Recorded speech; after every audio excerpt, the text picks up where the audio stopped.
Why is it not working?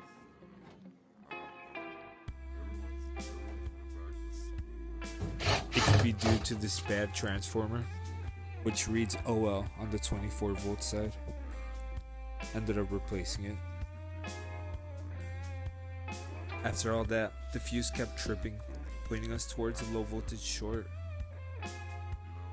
Now here comes the fun part.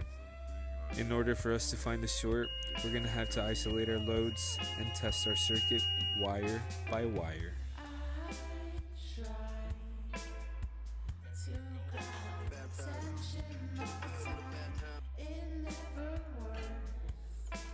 1 hour later. Turns out this A12